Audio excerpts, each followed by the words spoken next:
How's it going, everyone on YouTube? Only aka Julian Gussis is here, and today we're going to do another unboxing and review of the SH Figuarts Piccolo, the proud Namekian from the Dragon Ball Z series. If you're new to the channel, don't forget to like, comment, and subscribe, and let me know what your thoughts on this figure is, and let me know what other figure I should review of the SH Figuarts Dragon Ball line. In this video, we're going to be taking a deep dive of the box art, the window, of course. I'm taking the front and back of the box art. Then we're going to take a look on the figure inside with all the accessories, articulation, scale, and my overall thoughts of the figure at the end of the video. So without any further ado, let's go ahead and commence the unboxing and review of Piccolo. So as you can see in the front of the box, we have the Toei Animation sticker right here for the states, I believe. Dragon Ball Z, Tamashii Nations, Bandai, another warning hazard. And we have the figure right here as a picture. Then we have some more art. Figure in the box window right here. And on the side of the box, if you flip it around this way, you can see his name at Piccolo, the proud Namekian by SH Figuarts. On the side of the box, you get to see Piccolo with this angry looking, looks like as if he's doing a special beam cannon. Here we have Piccolo wearing his full fit right here. And on the side, it has him doing like a little key blast with his hand. I believe this one goes to that picture. I'm not sure. But if we take a look at the back of the box, and it indeed shows that it's a part of that picture. I believe right here, yeah, I forgot to show this off. This is him charging out the special beam cannon. On the back of the box, you get to see Piccolo even more in depth for its super modeling, the super action, and yeah. So we have him standing here looking like his cape is wavy. This one isn't a cloth cape, like a wired one. I think this one is a hard plastic one. Anyway, we have more of him in a fighting pose, him doing his little final grenade thing that he does against Android 17, him doing a one-handed key blast. I don't know why they chose this shot, but I guess it's pretty cool that you can take a look at him like charging or whatever.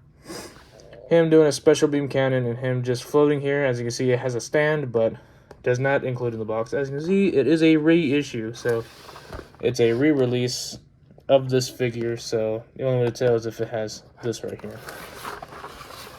So without any further ado, we're going to go ahead and take him out of the box and show everyone else what he all includes and everything else.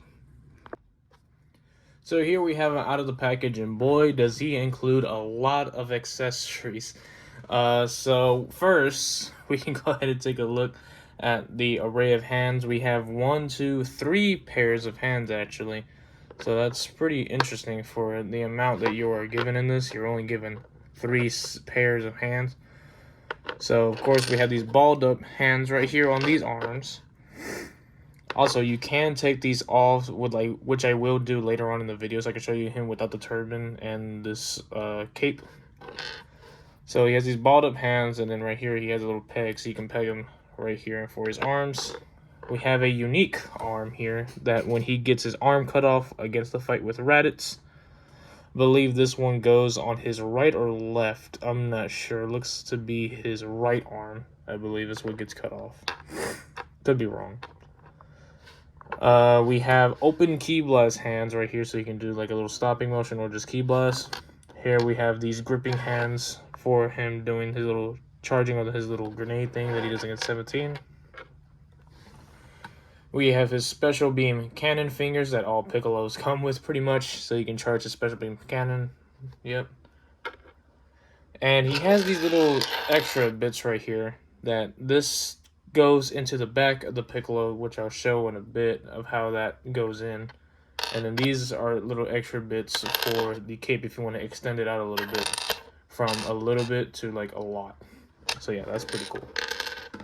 When it comes to heads, you have 5 different unique heads. So for just normal without the turban, you have like this veiny angry head right here. You can see the vein at the top of his head, and he's angry looking forward. Then we have another angry veiny head when he's looking off to the side with an evil grin. Here we have like this little smiling face right here, which is pretty cool, just a normal smiling face. And then one for the turban. This one's only for this right here, for the little hat that he wears. Is another angry looking off to the side yelling face.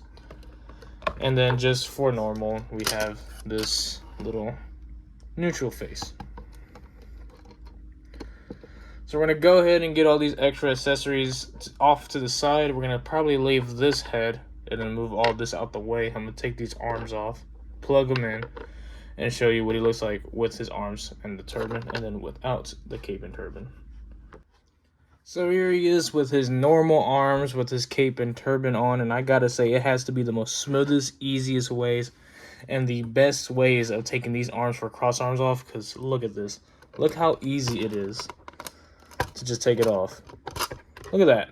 And it's so simple, and I love this design right here. If you can take a look at that. It has like this little hole here, and it can just clamp onto it, just like it's so simple. Why couldn't they do this for the Trunks and Vegeta figures that we have today? That is so much better than what we have now, especially the Beast Gohan that I've seen. Jesus Christ, that Beast Gohan peg arms. I'm scared I'm gonna break the peg off of it.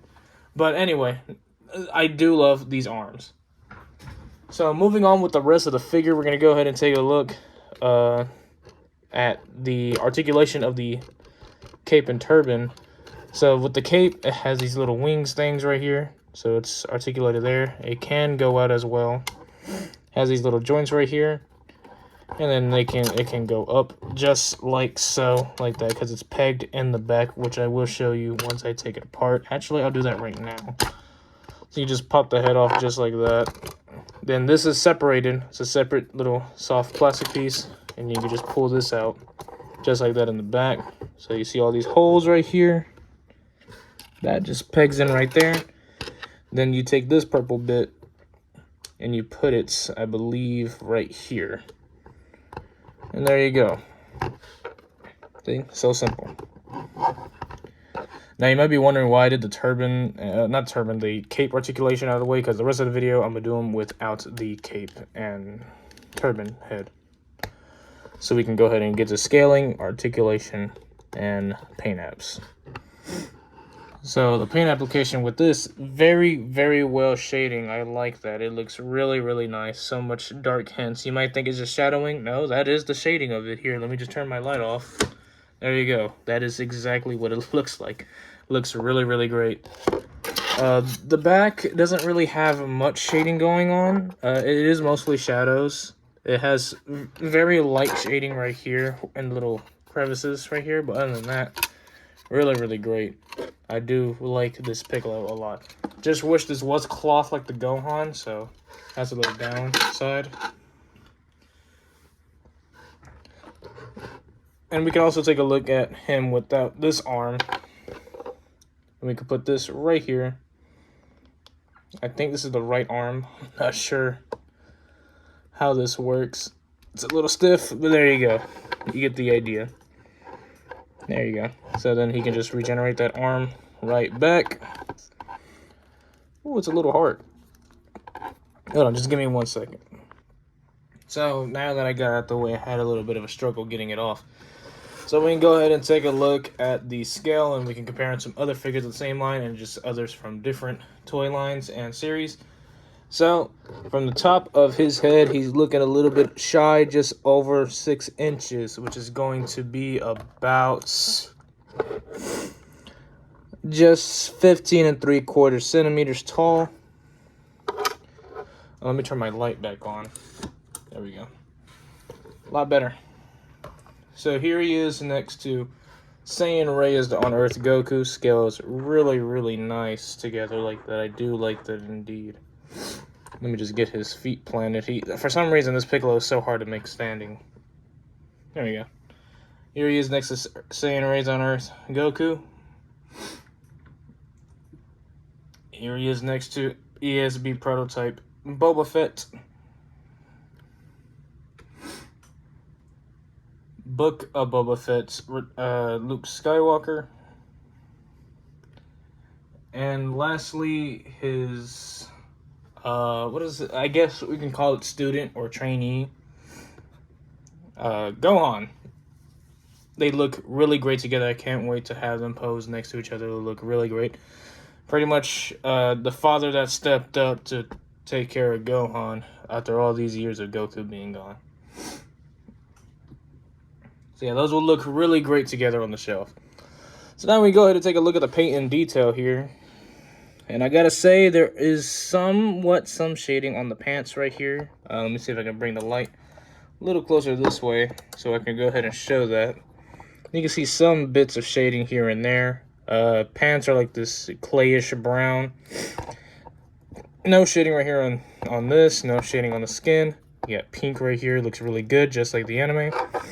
On the back, again, not much shading going on. Some little bits here and here on the little crevices of the pants. Other than that, paint apps look really good, close to the anime as much as they can. I'm not a fan of this red. It looks like he's got lipstick going on here.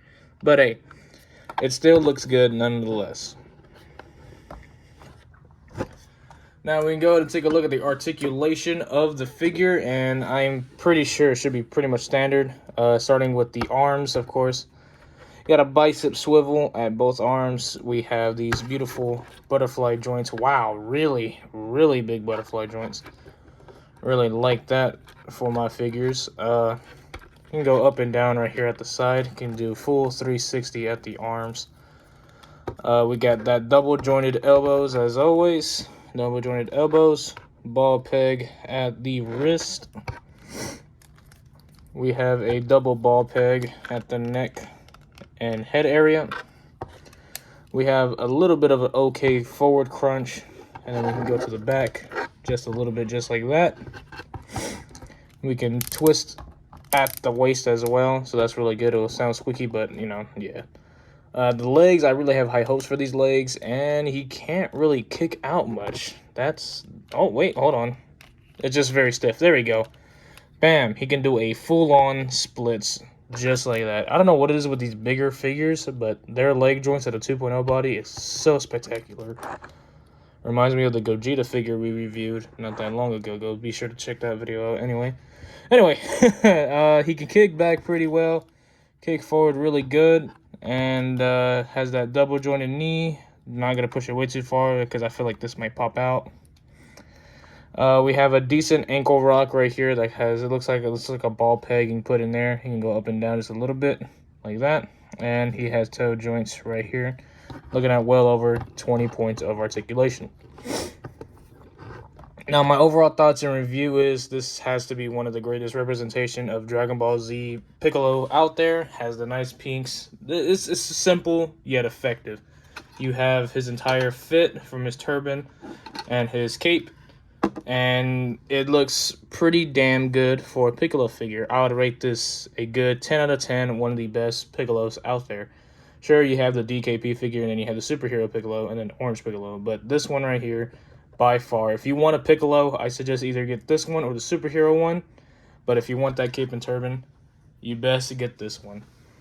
Now, this guy would retail you about $70-ish, maybe a little bit more. And I'll go ahead and leave a link down below where you can pick them up, retail or resell. I'll let you know if it is or what it is.